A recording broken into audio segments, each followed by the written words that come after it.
Hello again and welcome to another Mordy and Glory Warhammer 40k video. In today's episode, I want to ask and attempt to answer one big question. What does the future of competitive Guard look like? You see, there's a lot of chit and dare I say chat around the proverbial water cooler at the moment about our faction, the Emperor's true finest, his Imperial Guard. At the beginning of 10th edition, a lot of people had dismissed our faction as not being competitive, and it's understandable when you had armies such as Eldar which were just dominating the headlines. But from the beginning, I did say that I thought Guard looked weirdly strong, how all of our data sheets seemed quite good, and our internal balance, even though there were a few outliers like commissars and preachers that looked a bit poo, overall was good, was fine. And as the months have marched on, and as the meta of 10th edition has evolved, and we are coming up to the first year of the edition already. My god, how time has flown by. And the Guard is now in a very different place. Our player numbers are rising. Our number of players that are able to get good results at tournaments, either going 3-2, 4-1, or even going all the way, going undefeated and claiming the gold, is also increasing.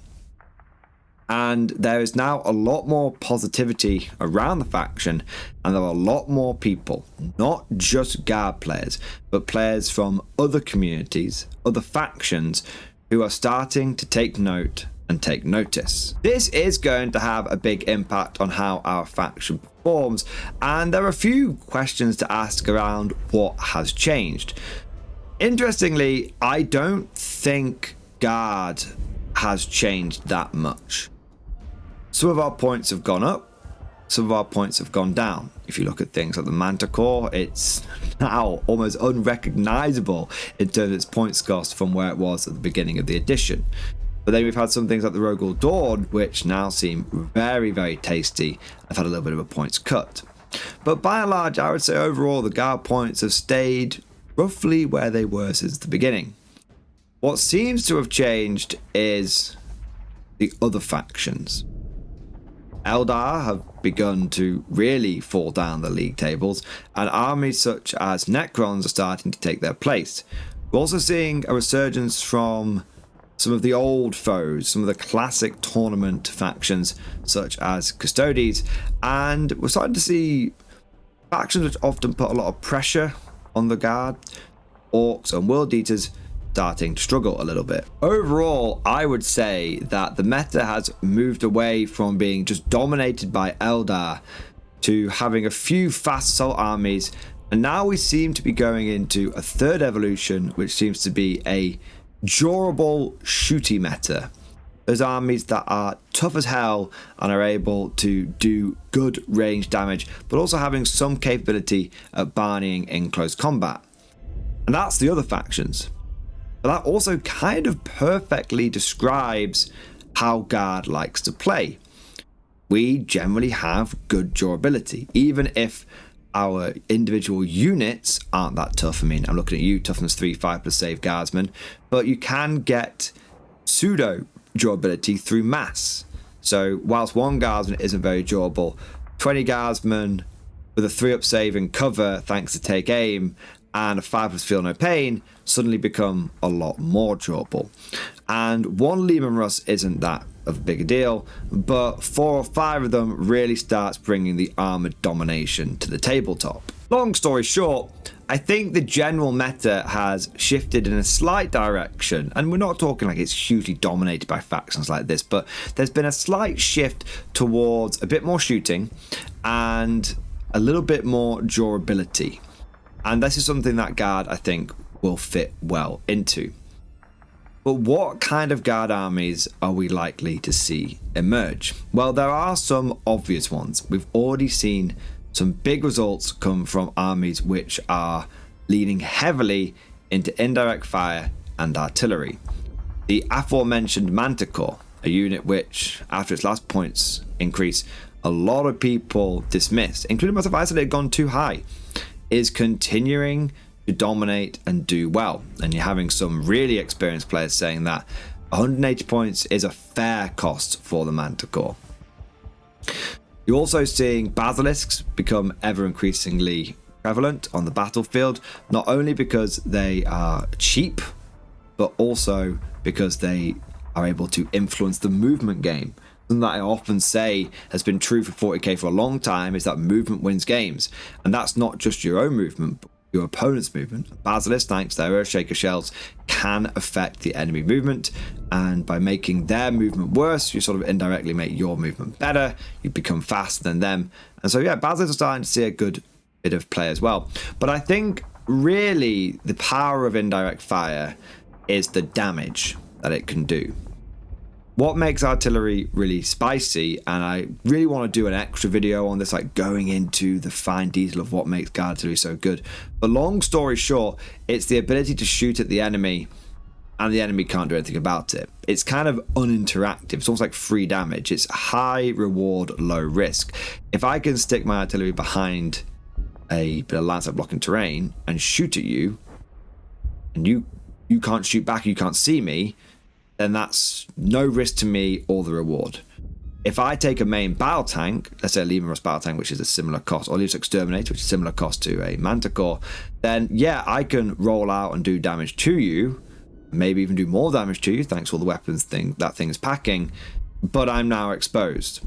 And so there's a chance that if my shots don't connect, or I just don't do as well as I want, or your unit is just more durable, that I go out, do some damage, and then I lose my own unit. That's more risky, and the rewards aren't that much better. But it's not just guard artillery which is a big factor here, because we're not the only faction that can do indirect fire, but we're the only faction that is doing indirect fire, in any significant quantities at least. At the beginning of 10th, there were a number of factions that could bring good indirect fire to the table. Now, after multiple nerfs, guard are the only ones that are really bringing it. And so the level of counter battery that is out there is minimal. And so it's entirely possible for guard to take all of their main damage dealers and stick them out of land sight and blast away, and there's very little that the enemy can do about it. If you've got good screening, and as a guard player, it's the number one thing you should learn is how to screen your opponent out, how to speed block them, move block them, generally not let them go where they want to go, then your artillery can spend every single turn of the game, all 5 rounds, just pounding away. And there are very few armies out there, very few factions out there, very few lists out there that really want to be on the end of 4 to 6 guard artillery pieces for 5 turns in a row. In fact, we're being brutally honest, it doesn't often take 5 turns. Often by turn 3, the artillery has done its job. So that's case closed, right? The future of the guard meta is going to be artillery spam. I think yes, but also no. I think in the short term, you will see guard artillery get a big resurgence, but that will only last as long as the next balanced data slate. I think that GW will be acutely aware of what guard are able to do. I know that they've had some new people go onto their balance team recently, ones that are very, very experienced.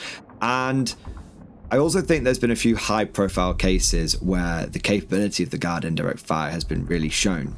There was an example, I think it was David Gaylard from the Fireside podcast won a Super Major GT, and rather cheekily, I quite like this, I like the flex, rather cheekily posed for his picture with his first place trophy with, in one hand, 2 manticores and a piece of paper saying 40% win rate in it, and his trophy in the other hand. Sort of bit of a flex there, showing how powerful the guard artillery is. So my suspicion would be that we will see people getting whatever artillery they can and starting to spam it, but it won't last long term.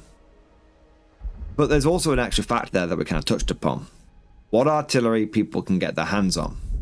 Right now, there's a lot of positive chatter around the Manticore and the Basilisk, but people are struggling to get them. They're in limited quantities. GW has had a bit of a production capacity issue for a while now, and things like the Manticore and the Basilisk, the moment they come back in stock, they are instantly bought out. I've not seen a Basilisk or a Manticore on a shelf in any local gaming store in a long time, even ones that stock the direct made to order kind of stuff that GW sort of almost is only online. And even if you go online and look at even more third-party sellers and GW themselves, you can't find Manticores for love nor money. So what I think you'll find is a lot of people will hear Guard Artillery is good. They'll try and find Basilisk Manticores and they won't be able to get them. So they'll start leaning into other artillery. They'll start going for crazy things like Wyverns and Field Orders batteries. And I know someone's going to put that in the comment section. Wyverns, 6 LVO. I know, we're not even going there, all right. But I think you'll see a lot of people pivot to Guard Artillery and they'll end up going for the, well, frankly, they're not as good options. And as a result, I do think that weirdly, in the long run, the Guard win rate, when we look at like Meta Monday and the stats and stuff, is going to be a bit of a paradox. I think we're going to see a faction which is going to have high player numbers, a high number of proportions of players going 4-1 or better, some good tournament wins, and then like a weirdly low win rate. I'm not saying it's going to be for like weeks, just for like maybe a month, maybe 2 or 3 weeks. But you'll see like a win rate of like 45%, 50%, which is good. But then you'll have like 20% of the players going 5-0 or 4-1. And I think what that will represent is you'll have some players who are very well practiced with the faction, who also have collections or access to collections, because some people do borrow models off each other, which are as deep as the Vrax armory, and who will be turning up with the most efficient, most meta Guard lists, and they're the ones that will be going the distance. And then you're going to have a lot of new blood coming into the faction, which I don't think they're going to walk in arrogantly expecting to start picking up games and winning them, but maybe they will. But you're going to have a lot of new people that are going to get into the Guard and hear Guard Artillery is good. They're going to turn up with their 3 Field Ordnance batteries, their 6 bombast guns, and suddenly be like, whoa, why isn't my artillery doing anything? It's the only artillery I can get my hands on. Why isn't it doing anything? Because I think this, not only does it matter like what artillery you go for, but there is a bit of a learning curve with Guard. Speaking of sort of Guard meta and Guard win rate, I've always said that Guard is not a high skill faction. It's a high practice faction. I often say to new people when I'm talking to them sort of the live streams and doing list reviews and stuff and saying, oh, I'm going for my first game, wish me luck. I always say to them, turn that part of your brain off that says you must win the game. Whenever you play, with any new player that gets into Guard, it takes, I say, 5 to 10 losses before then you start winning most of your games afterwards. You got to take your licks, you got to take your kicks, and then it all starts falling into place and the pieces start clicking. So I think that we'll see a lot of Guard players jumping over to the faction, getting what units they can, doing their best possible effort. There's no lambasting or criticizing here. People are just doing the best they can to emulate, artillery spam and I can't quite get myself Kazakin, so I'll use Scion instead. This kind of stuff, and you'll end up finding that the win rate dips down as these new players start to get to grips with the faction and start working out which units are better than others. But all of that falls into what I would call the short-term meta, where I think we're going to be until the next balanced data slate, which is probably going to be 3 or 4 months. It might be sooner than that if GW hotfixes it, but let's presume for a moment that it's going to be 3 or 4 months. What happens in the long term? Well, Guard is a very varied faction, and we've already started seeing people pivot and try other playstyles out. As the faction's gaining popularity, people are like, well, what if I just try this kind of army? And it's been working. For example, there have been a number of players who have achieved fantastic success, regularly going 4-1 at big tournaments, or should I say X and 1. They're just dropping one game, because sometimes you've got like big tournaments which can be like 7-8 games. But we're seeing people that are doing very well with pure Scions. Pure Scions are a really powerful arm right now, something that a lot of people are sitting on, something that I've tried at a couple of tournaments. Even when I went in completely cold, I was able to go 3-2, and even with a few bad matches from my second tournament, I was able to go 3-2 with them. And they're very specialized and they're very niche, but they're not on anyone's radar right now. So if the nerf hammer comes in and the balance patch comes in, and artillery guard gets taken around the back of the chemical sheds, then I think you could see some people just leave the faction straight away. That's fair enough. But I think there's a lot of variety in guard. I think there's a few areas they can pivot to. And sometimes those areas can be very specialist, like Scions. Sometimes those areas can be very normal, like mech guard. Now, this is something that I have been hammering home a lot recently. Some people will be rolling their eyes in the back of their head. Oh, Morden, you keep talking about mech guard like it's the second coming of Christ or something like that.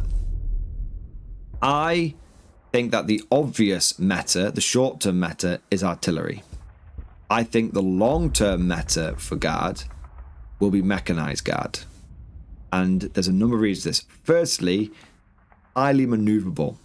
With access to things like cheap scouting infantry that can go in chimeras, with access to cheap transports such as the Chimera, Guard are able to overcome one of their historical weaknesses, which is speed and taking and holding ground. One of the issues that Guard has had forever is you can march a unit onto an objective and then the enemy blows it off and you don't get the primary points. The thing with mechanized guard is you drive your Chimera on there, the enemy kills the Chimera and then the 10 infantry spill out and you still get to hold the objective. So mech guard provides mobility, it provides points, but it also is very eminently accessible for a lot of players. When you start looking at the artillery guard and you start looking at some of the forge world options, people even talk about like Medusa and stuff, you immediately start cutting people out of being able to do that play style. A lot of people can't afford, and legitimately so, GW prices are very expensive, things like Medusas, or they're not willing or able to go for alternatives like 3D printing or recasting. Especially, you don't want to start messing around with that kind of stuff or buying legit ones if GW then nerfs them later. So you've got, availability problems. You've, just normal things like manticores and basilisks. You've got some of the more specialist pieces being just difficult for people to get their hands on as well. But Mech Guard is a piece of piss. Super, super accessible. A handful of Chimeras, a handful of Lehman Russes, and you're good to go. 1 or 2 artillery pieces, pretty much of your choice because your main damage isn't coming from your artillery. So, fobs aren't artillery. You don't care because the only reason you're taking your artillery is to have a couple of units that can deal with some cheeky 5-man space units that are sitting on backfield objectives. And on top of this, you don't need anywhere near as much infantry as you do in a typical hybrid guard army, where the minimum infantry that most people will need in their collection is about 100 to 120. Because even though you're only going to field about 80 of them, there's always going to be things like, I need a few extra plasma guns or a few extra heavy weapons. I want to have a bit of variety. So you end up with about 120 infantry in your collection, unless you go Mech Guard, in which case you take 60 infantry and it's basically the same 60 infantry every time. I've been running my Mech Guard Steel Legion army since the beginning of 8th edition, and I still have the same 6 squads. I still have the same 60 infantry.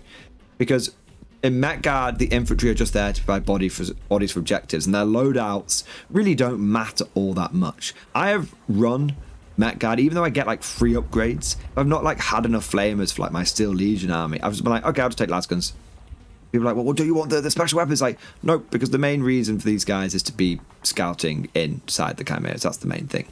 So it's an infantry takes a long time to paint. It's expensive, it's not points intensive, and it takes a long time to paint. I can knock out a tank in an afternoon. It can take me a week of painting in afternoons to do an infantry squad, especially if I'm not using contrast or speed paints or anything like that. So Mech Guard is, by guard standards, relatively accessible. You're still going to have probably 6 Chimeras and 6 other vehicles and 60 infantry, but once you've got those, you're kind of sorted, not just for this edition but for future editions as well. I know we're going a little bit outside the scope of competitive meta here, but it's an important factor when people decide to pick up a faction. Are they just chasing the meta, or are they finally getting around to buying into a faction they've had their eye on for a while? This is kind of an excuse. And for the latter, those are the kind of people that want to have an investment that's going to stay with them a little bit longer than just one balanced patch.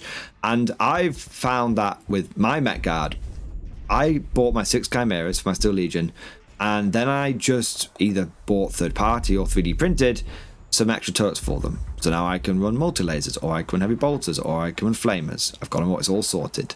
And likewise for my Lehman Russes, I've got all the different turret variants that I want, and yet I've still only got the same sort of 4 or 5 Lehman Russes that I bought again back in 8th edition. And I'm running the same 2 bloody artillery pieces, my Mandacores, and I haven't changed that either. So Met Guard tends to be one of those armies that not only is it a little easier to get your hands on, not only does it tend to be relatively less expensive, because there's a great second-hand market for Guard. You can still get Lehman Russes for like 20 quid eBay. You might not get the best loadout, but you can do it. And also, when the meta changes, you often don't need to buy entirely new units. You just get an extra turret, or you have a spare turret, and you take it off and you put the new turret on. That's it. And finally, another reason why I think Met Guard is going to see some popularity is because, generally speaking, 10th edition is a meta of vehicles and monsters, tanks, and Met Guard plays really, really well into that. However, I suspect that Met Guard will not be the only emerging playstyle. We've also mentioned Scions, but I think you may see a small yet significant rise of pure infantry. One of the dominant factions out there right now are Necrons, and one of the things that's so powerful about them is their Necron Catan. Catan are fantastic with their 4+ invulnerable save and their ability to halve damage and their 5 feel no pain. But one of the things that they can suffer from, surprisingly, is chip damage. With everyone taking lots of anti-tank, Catan tend to just stop half of that with their invuln save, then they halve the damage, then they feel no pain. Those one-shot pop weapons that so many people have been relying upon are really struggling to break through. But when you go over to Infantry Guard, you're suddenly finding that the only thing you really need to overcome is a 4+ vulnerable save and a 5 feel no pain. And when you've got 200+ infantry marching across the table, all of them are hitting at ridiculous levels because they're like Krieg or they've got take aim or whatever, you find that you're able to stand on circles really well, you're able to take the ground really well, you're able to just grind the enemy down, and those Catan feel suddenly not undercosted when they're not able to jump around wherever they want because they're completely screened out from all the guard infantry, so Hypercrypt becomes a big pile of poo. And also, they slam into a guardsman, kill half of them, and then get hosed down by a billion lasgun shots. Lasgun, plasma, grenade, melter, and melter's very good against well, and every guard squad can pack a couple of melters if they want to. And suddenly they're not such a big deal. So I think that if Necrons continue to hold firm, we may not only see Guard in general, because Guard's struggling with Necrons right now. If Necrons continue to hold firm, if Catan don't get reined in, you may see some Guard players revert back to their pure infantry roots. However, I don't think we will see pure infantry Guard become the most common playstyle, and I don't think we'll see it become the most prevalent playstyle for one simple reason: it's a huge commitment. It's a ball ache to collect and play and pilot.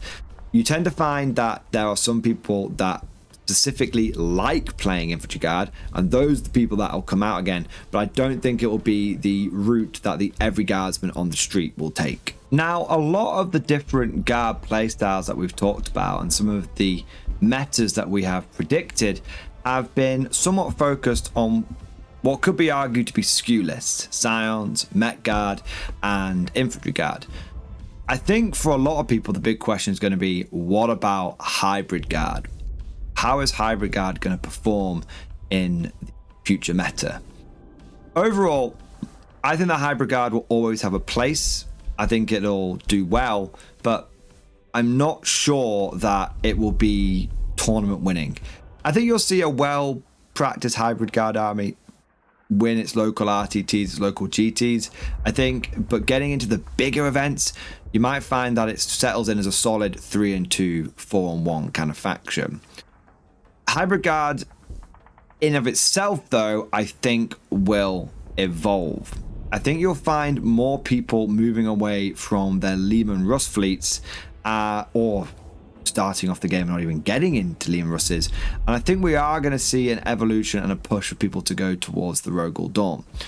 The Rogal Dawn's a bit of a controversial tank. At the moment, you tend to find in online circles, you have a lot of people saying they don't think it's good, then it's kind of trash, and you have a lot of people saying that it's amazing and it works. I have to admit, my personal experience with them is very much the latter. I have found the Rogal Dawn to be a fantastic vehicle, and one that I think really can dominate and push and do well on the tabletop. So my suspicion would be that Met Guard will still be around because it's kind of the natural way to sort of gather and collect your guard models, bit of infantry, bit of tanks, bit of artillery. I think it's also, we've got these people that we said before are going to be buying into the faction who might want a little bit of everything. And I think that you'll find that Rogal Dawns are going to be relatively available. You've had things like Christmas boxes, which there's still some Christmas boxes with the double Dawns available at things like Element Games and stuff like that. And I think you'll find that the Rogal Dawn, with it being a newer model, is going, and it does look, some people don't like the look, but if you take into account like all the stowage and the accoutrement and the bits and the bobs, it is a newer, more attractive design for a lot of players. And I think also it's a heavy tank. Leman Russes are good, but they're no longer heavy tank. I used to think Leman Russes were still heavy tanks, they're not. And a lot of guard players want their tanks to feel tanky. And so I think what you'll find is hybrid guard will be relevant, but you'll start seeing people move more towards Rogal Dawns than Leman Russes. However, that will be very, very dependent on any future points changes. If we see the Rogal Dawn go up in points, I think it will be less popular.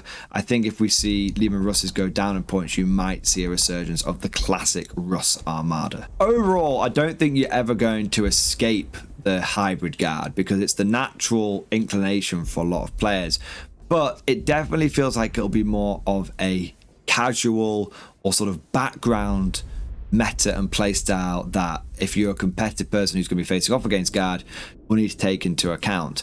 I tend to find that with a lot of top tier winning guard armies, or top tier winning armies of any faction, that they do tend to lead into a bit of a skew. They find something in the game which is a little bit broken, and they put the finger onto that pressure point, and they press it and press it and press it until it hurts so much that GW comes in and fixes it and changes it. So I think looking at all of this together, putting all these different little thoughts we've had into one cohesive statement, I think we will see a resurgence of guard. I think we'll see a lot of new players come in. I think we'll see a little initial roller coaster up and down, a bit of dip and a bit of up with the win rate as people start getting to grips with it in the new blood. And then I think initially we'll see lots of artillery. If that gets nerfed, I think we'll see people lean into, if they were to go down a skew list, I think we'll see them lean heavily into more mechanized elements, with there being some fringe players doing well with pure infantry and with scions.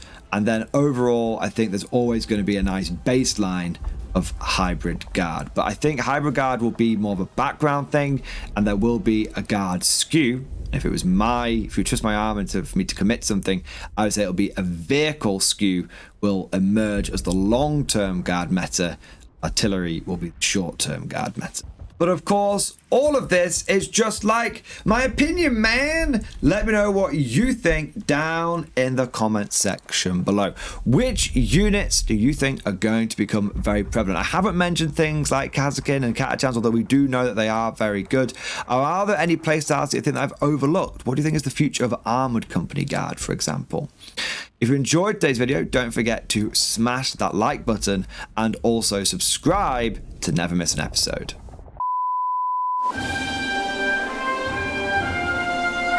Would you like to know more? If so, then please consider becoming a channel member or patron. By supporting the channel, not only will you be doing your part, but you'll also be helping me create more content for your viewing pleasure and unlocking a whole host of perks. You get everything from a badge next to your name, custom emojis, but the big one is access to the Mordian Glory Discord server, an online community with almost 2,500 active members. It's always popping off in the MG Discord. We've got channels for army lists, hobbying, tactics, stories, and even a pretty spicy meme section as well. For all you greenhorns that wanted to see the Mordian glory hole, today is your lucky day.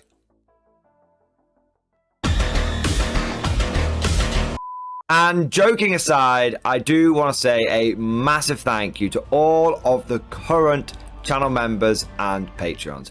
You guys are amazing. Truly the lifeblood of the channel. I could not do Mordian Glory full-time without the incredible and generous support of my members. So thank you guys so much. And last but certainly not least, I want to say a personal thank you to all of my top tier Patreons. These are the War Masters, the people who have truly gone above and beyond the call of duty.